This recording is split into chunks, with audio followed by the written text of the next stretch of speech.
Hi guys, welcome to CANiVISION Illinois, where we talk about business, medicine, and lifestyle topics with some of the leaders here in the Illinois cannabis community. CANiVISION is a decentralized broadcasting network, and we represent the Illinois chapter for the Midwest region. We are your hosts, Hush Chicago, and I am Vanessa. I'm Kay. And today we'll be discussing breaking through barriers as a Black woman doctor in cannabis and how our guest today went from corporate healthcare to opening up her own cannabis clinic. So today, seated at our Hush Circle is Dr. Troy Alexander L. And she is a physician based in Chicago, specializing in internal medicine. Dr. Troy Alexander L. is really focused on healthcare education and really focusing on informing her patients on their diagnosis and their medication. She's also the founder of Higher Level Healthcare, which is a clinic that assists patients with education and helping them obtain access to medical cannabis in Illinois. Higher Level carries their own CBD line products such as tinctures and gummies. So thank you so much, Dr. Troy, Thank you for and being welcome. here. Thank you for having me. I'm really excited to have this conversation with you all today. Yeah, so we can get started right away. One thing we always ask our guests is tell us about yourself, your background, and you can get into the story of what led you to become a physician. Okay. So I'm Dr. Troy. I am originally from Baltimore, Maryland. I came to Chicago in 2012 for residency. So I did my residency actually not too far from where we are now at Stroger Hospital, one of the best hospitals in Chicago, to learn about everything. And I was in the primary care program there. So my focus was underserved populations, marginalized populations, and being able to provide primary care in I would say in a more approachable way. That was my goal. And sorry, what was the rest of the question? What was the rest of the question? What led you To become an adult. Yeah.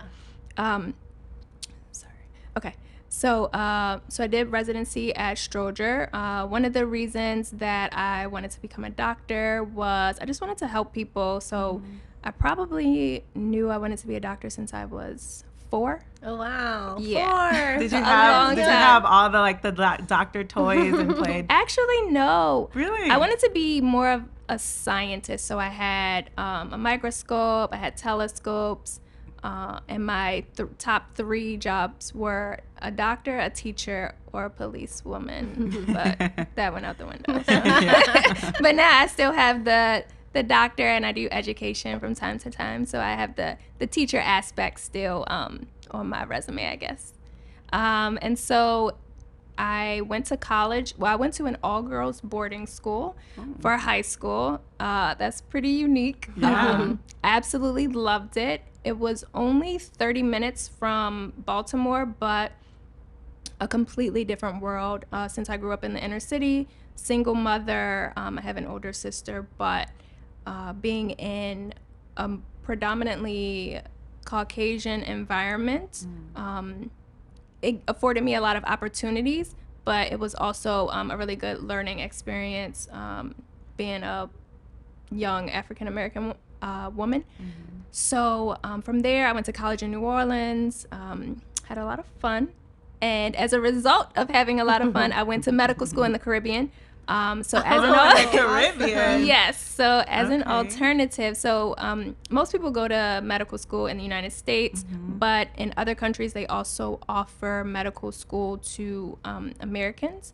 So American University of Antigua is where I went, and I wouldn't trade it for anything. Like if you have to be under stress and overwhelmed, then why not do it in sounds a like the perfect climate? place to be. Seriously. Yes. Island. Under the sun. So so from there I came back to the States and did my Oh my gosh, why did you come back? because we had to go into the hospitals and do our rotations. Okay. And so Yeah. unfortunately.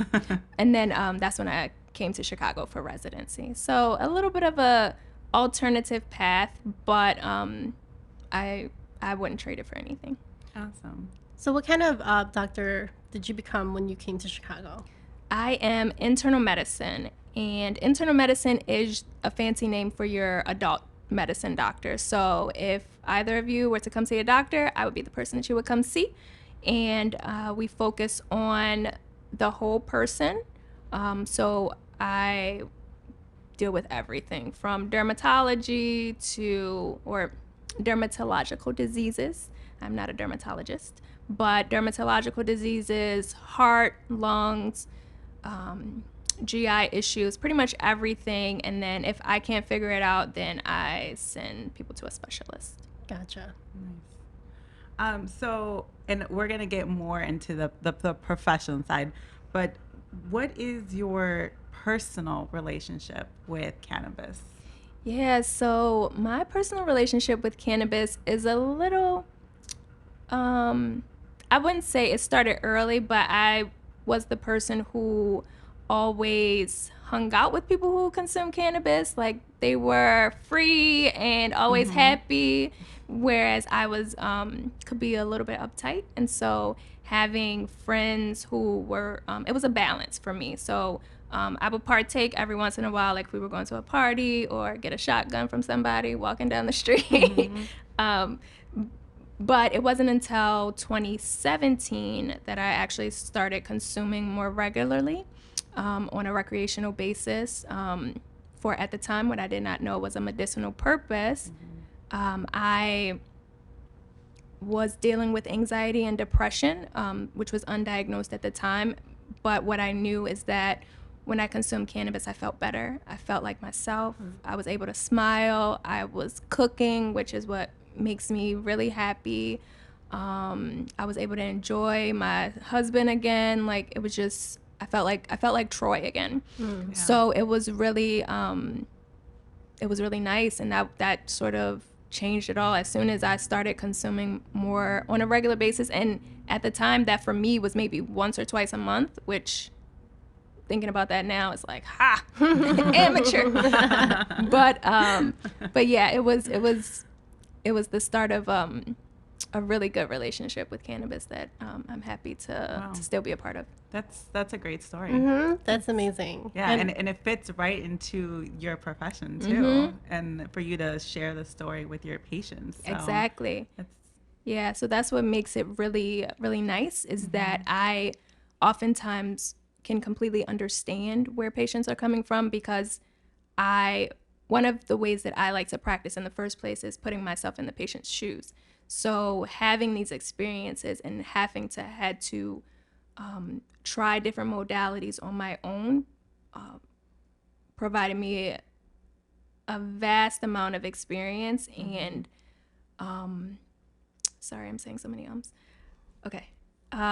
So being able to provide my patients with the experience and the challenges that I had to experience becoming a patient myself I can't replicate that. So, and the patients can feel the They can really relate to you. it feels genuine. It's not forced. I can provide real stories. It's not just from a textbook, and that's invaluable, I think. Yeah, and it makes your patients very comfortable because they can relate to you and they don't feel like, you don't understand where I'm coming from. So how will you be able to Exactly. So Yeah. that's great. I love your story on your relationship with cannabis, and I always love hearing when people say, I feel like me again. Like I felt like Troy again. And I feel like cannabis on so many levels does that. It like helps you bring back to you Yes. who we most times forget, especially as we grow up. So with that experience and having cannabis, have this positive impact in your life, did that lead into your transition into creating higher level healthcare? And if so, tell us how you were able to integrate being a primary care physician for a corporation to having your own clinic that helps people obtain their medical cannabis card. That is a really awesome question.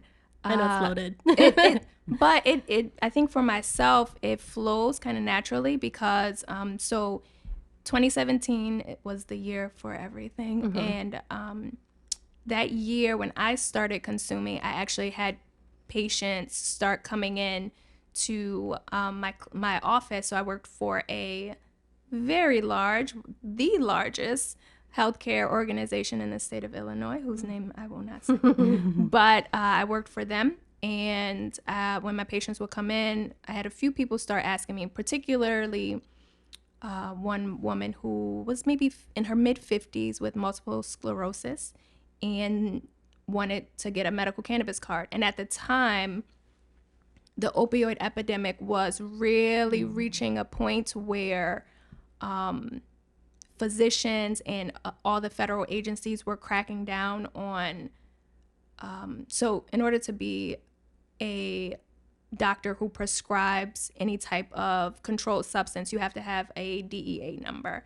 And so your DEA number was being monitored very closely because there were so many fraudulent prescriptions and things happening when it came to opioids. So my concern with prescribing someone medical cannabis, or what I thought was prescribing someone medical cannabis, was that I was going to be under the investigation by the feds immediately. And as a Black woman, the feds, it does not go together. So I had wanted no parts of that. And I told them, it was two patients in particular. I told them, no, absolutely not. I couldn't help them. And then I probably went home and took an edible and went to sleep. But at the time, I did not know. I didn't know what I know now. Yeah. And the way that the transition sort of took place is that I stopped working at that job.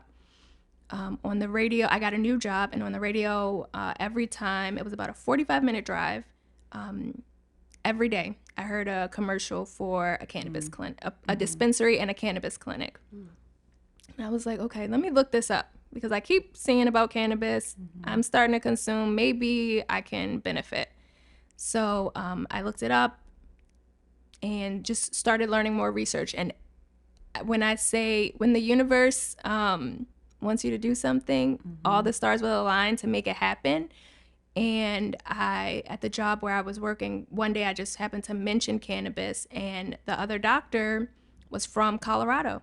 And she had extensive knowledge and contacts in the cannabis industry. Wow, perfect. So she gave me some contacts, told me where to look things up and start to broaden my knowledge.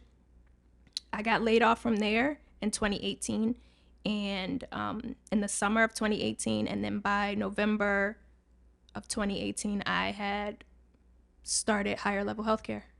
And so I saw my first patient February 2019, and here we are 2 years later. I think I've seen over 400 patients to help get them their medical cards. Amazing. And so I've just been expanding from there. I started doing the CBD products, doing educational talks around the city when the world was open. And it's been a really interesting and exciting journey. Wow, that's great that you were able to, one, have someone that had all those resources for you, and then kind of helped you pave your way to the industry. Yeah. And so while you were transitioning over to, corporate, over to your own clinic, were there any challenges that you've seen, that you experienced firsthand, being not just a doctor in the cannabis industry, but a Black doctor in a cannabis industry? Okay, that is of a question. A lot of times I don't think about being a Black woman, as odd as that may sound, because I'm just me. I'm in my own skin. But one of the things that I noticed is that how excited people were to know that a Black woman doctor was interested in cannabis, was a proponent for cannabis. And so that really had me sort of continue to step into the power that is being a Black woman doctor. Only 2% of doctors are Black women. And so to know that I am one of an even lesser percentage of those who support cannabis is mind-boggling. Yeah. But along with that does come challenges. And so one thing that comes particularly to mind is one thing that comes to mind in particular is when I first started the clinic, I needed a workspace, and a work colleague of mine recommended, basically I sublet a space from him one day a week. And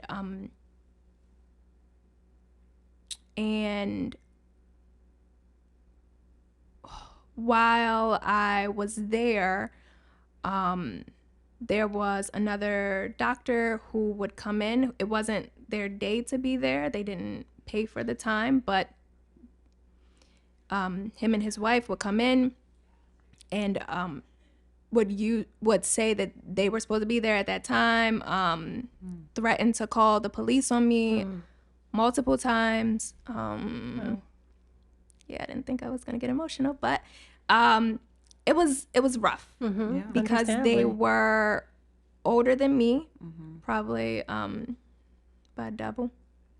Okay. Which Yeah. I can't stand that woman. But you know, they were just really nasty, really nasty to me. And so my cousin had come to Chicago to help me work. And we were there, and there was actually a patient there, and it wasn't the actual provider, but his wife, who was his office manager. So therefore, she was an extension and a representation of him.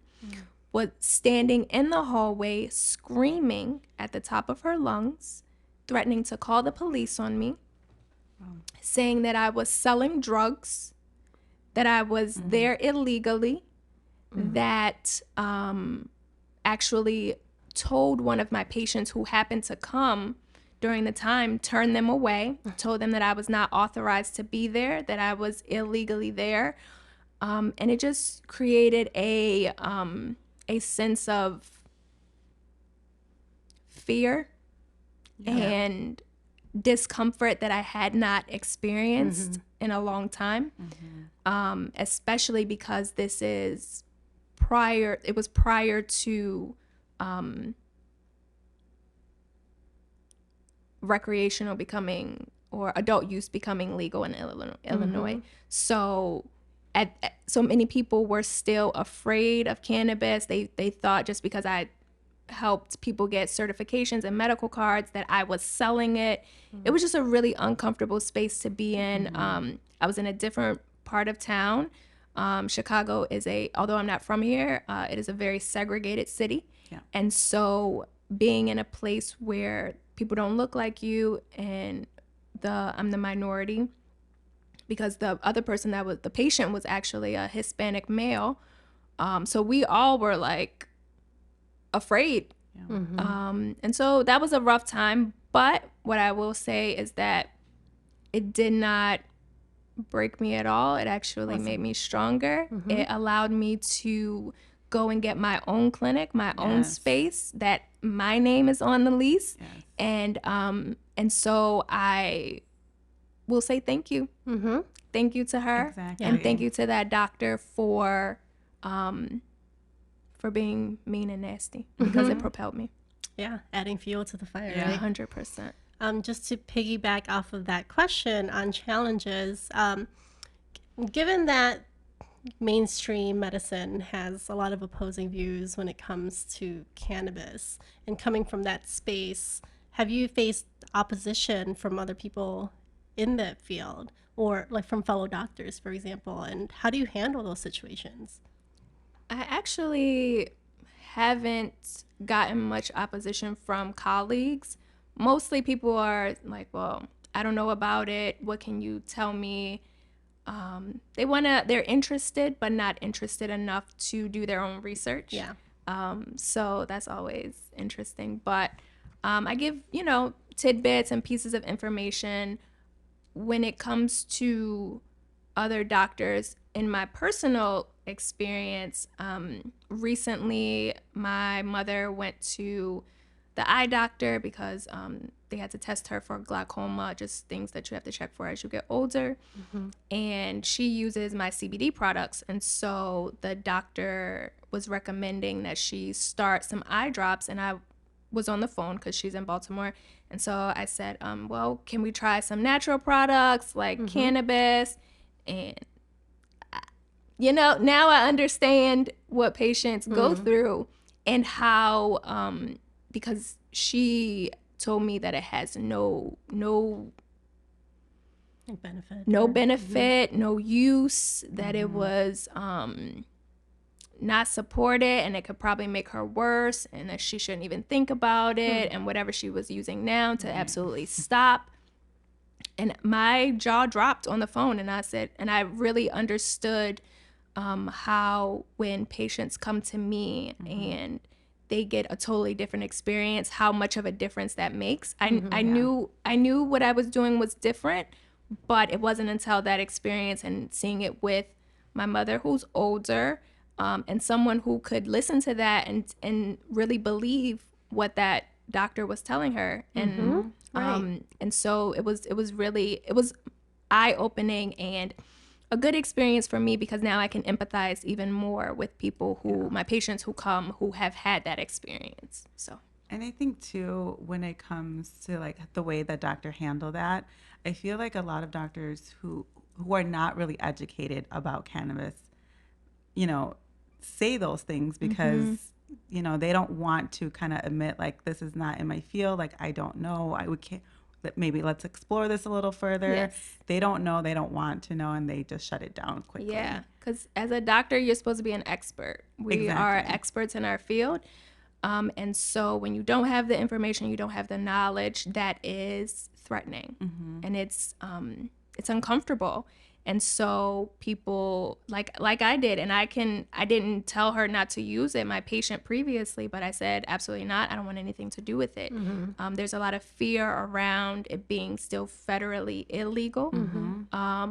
That you're going to have some sort of repercussions, or like I thought that you would be under some federal investigation, which is totally false.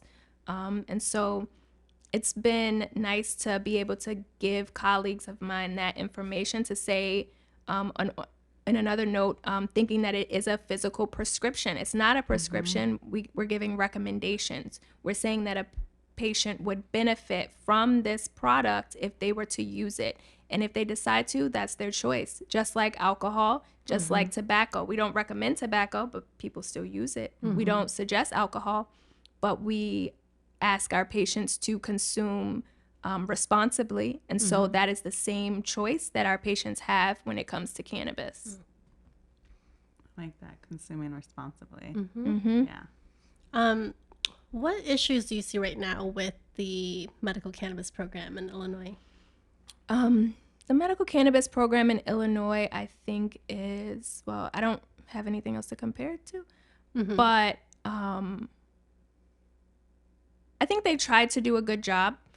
Some of the challenges that I have seen, especially prior to the addition of, okay, sorry, I'm gonna back up. So medical cannabis program in Illinois started out being very limited in the amount of diagnoses that were able to be used to obtain a card. And then in the summer of 2019, the opportunity for more diagnoses opened up and more people were able to obtain cannabis cards. So with that being said, the diagnosis list is still very limited. So, for example, in California, anxiety is one of the reasons that a patient can get a cannabis card, but that is not the case in Illinois.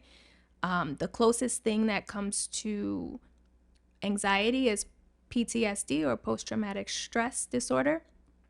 And so that's one challenge, is the diagnoses.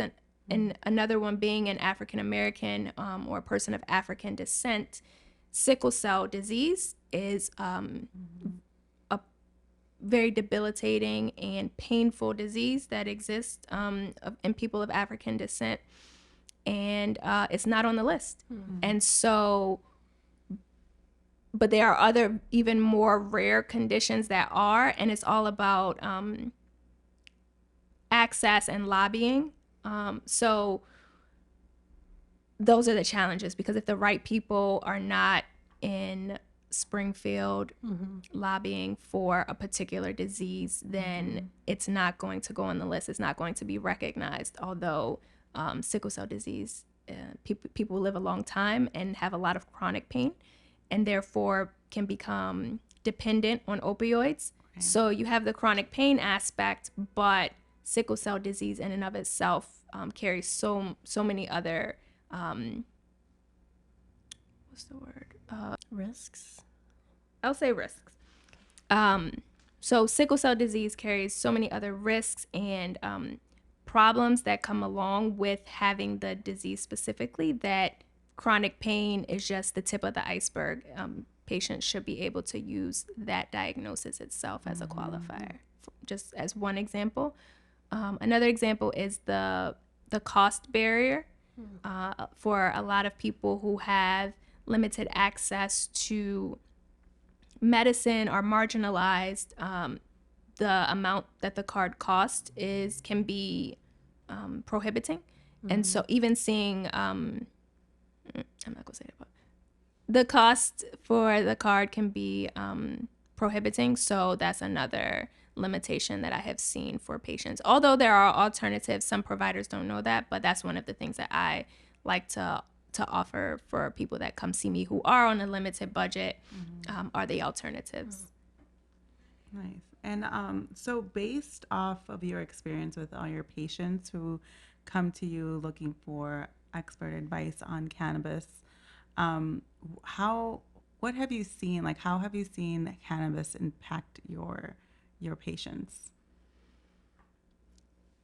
I've had such good results. It's so satisfying and rewarding. One of the things as a doctor for myself is making people feel better. Like I said, since I was a kid, that's what I wanted.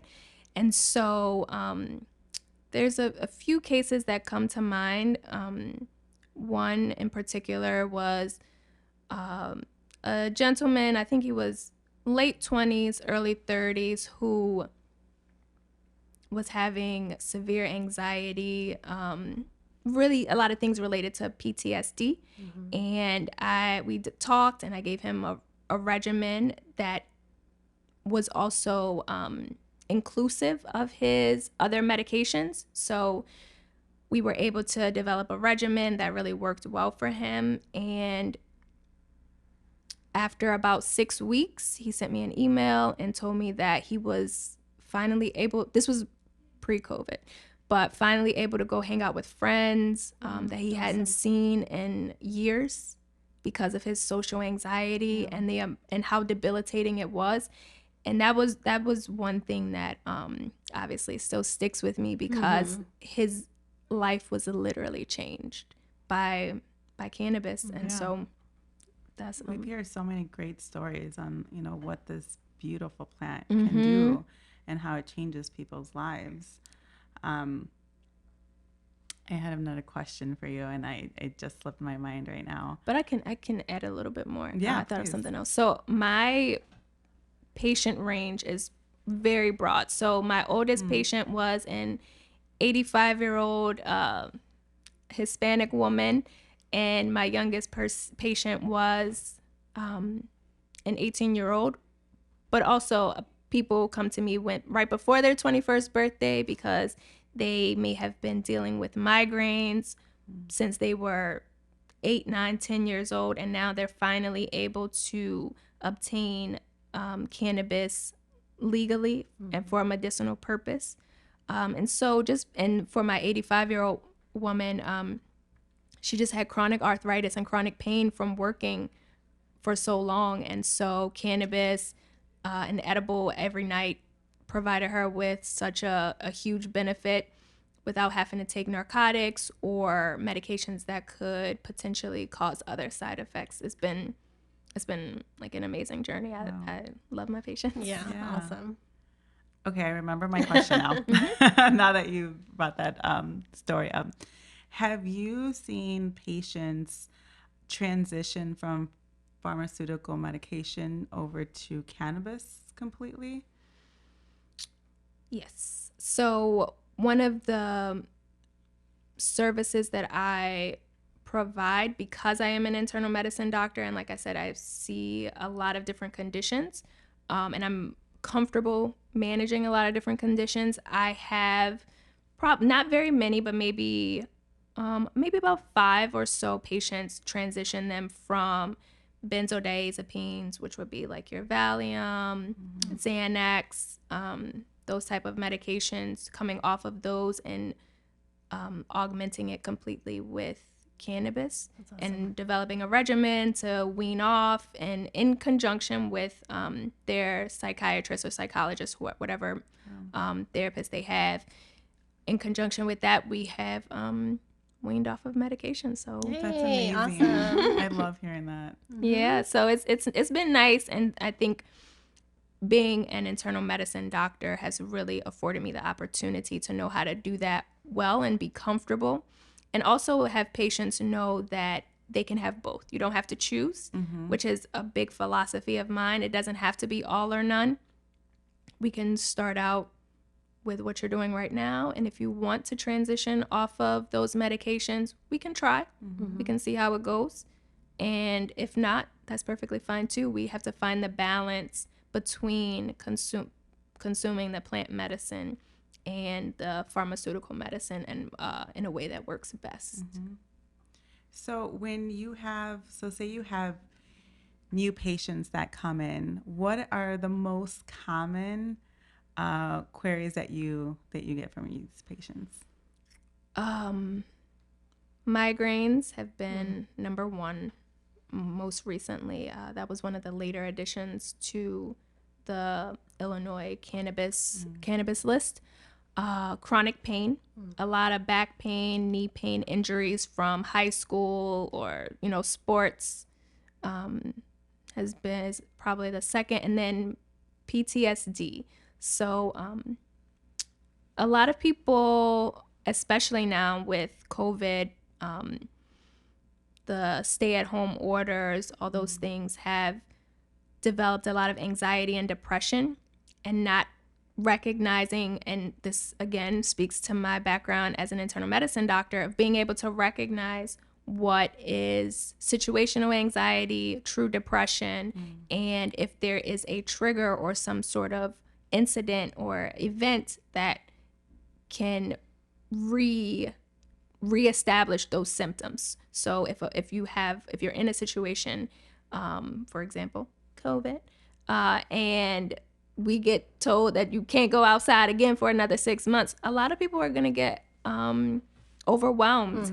And so that is technically a form of PTSD, but many people don't know that. Right. And so that's why coming to me like an internal medicine doctor, I'm able to recognize those symptoms and efficiently diagnose them as well. Awesome. Yes, that's great knowledge. We can ask you so many more questions, but for the sake of time, we have one last one for you. So there's so many other doctors out there right now who are trying to get into the cannabis industry. What advice do you have for them?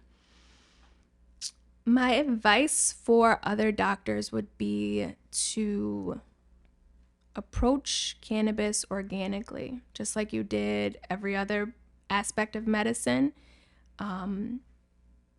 My journey started out with honestly becoming an advocate for patients, and once I understood how beneficial the plant was, I began going to community meetings. I started doing educational events. I was going to planning meetings about dispensary plannings and things like that in the city. So that was my way of really understanding what's happening in the community, what's needed, what people are looking for, before approaching it from a solely monetary perspective. And once I started the advocacy track, that's when the patients came. It wasn't before that. It wasn't when I was trying to pass out cards, when I went to events or different environments. It was really when I started teaching and showing people how much I cared about the plant and the benefit that it has had in my life. That's when everything changed. So authenticity. Yeah. Authenticity trumps everything, and people can tell when you're genuine, and so really understanding the plants and advocating for your patients, the authenticity will show because people can tell that you care. Absolutely. Awesome. Absolutely. We agree. Well, thank you so much Thank y'all. for being Thank you. here. Thank We you. loved having you. Yeah, you've been so great. This was really good. Yes, so, and I think people learned a lot from today's show, especially us. So Yeah. thank you. You're yeah, welcome. and thank you for being so open and telling us about, your story. I think, just people of color can relate, because it happens. Things like this 100%. happens to all of us, Yes. Well, thank you again for being a guest here. Thank you. And let the audience know what you have going on, where they can find you if they want to get more educated on cannabis and getting access to medical cannabis in Illinois. All right. Well, I'm Dr. Troy. I can be found on Instagram and Twitter at Troy Alexis MD. My website is higherlevelhc.com. And there, for people who are in Illinois, can book a cannabis consultation for medical cannabis. I also sell my CBD products and other educational products for cannabis and really cute t-shirts on the website as well. And you can also have inquiries for educational aspects if people are looking to find out more information about cannabis. The website is the best way to reach me. Yay. Perfect. Thank you. You guys do that. Yes. Follow her. Yes. Thank Yeah, you follow again, me, Dr. Troy. Thank you guys for tuning into our show. Stay tuned for our next episode by following us at CANiVISION.il and at Hush_Chicago. We want to say a big shout out to CANiVISION Global, CANiVISION Midwest, and our media crew, High Key Creative. So Yes. till next time, peace. Bye, everyone.